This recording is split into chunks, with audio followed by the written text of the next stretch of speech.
Այս ամանորին Բևեռային ճեպընթացը կանցնի Հակոբ Պարոնյանի անվան երաժշտական կոմեդիայի պետական թատրոնով, փոքրիկ հանդիսատեսին դարձնելով նոր տարվա կախարդական հեքիաթի մասնակիցը։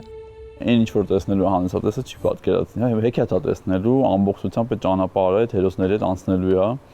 բավականին գունեղ, որովհետև թե վիզուալ առումով, թե դինամիկայի առումով ներկայացումը կարծում եմ sense լավ ստացվել է ինքը շատ։ Քրիս Վան Օլսբուրգի գրող համանուն մուլտիկը կա նույնիսկ եթե կհիշեք, որ մուլտֆիլմը շատ շուտ է նկարահանվել, կա հեքիաթը Բևեռային ճեպընթաց, գնացքի մասին, որը փոքրիկներին տանում է հյուսիսային Բևեռ Սանտա Կլաուսի հետ հանդիպելու։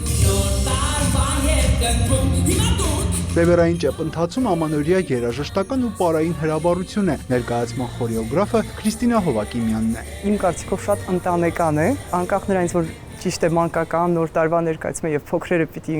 նայեն, բայց մեծերն են վերելու եւ այստեղ կարելի ամբողջ ընտանիքով գալ նայել։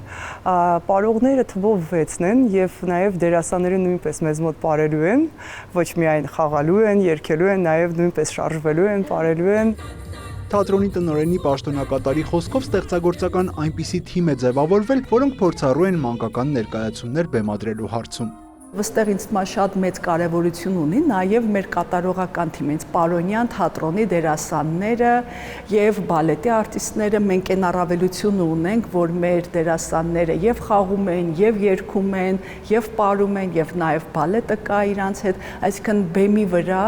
միշտ լինելու է գույն, երաժշտություն, շարժում, պար ու ուրախություն ու շատ գեղեցիկ պատկերներ։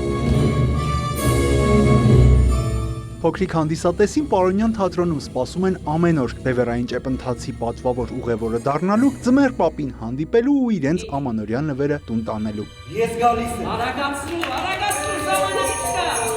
Յուրա Վահանյան, Էդգար Դավթյան, լուրեր։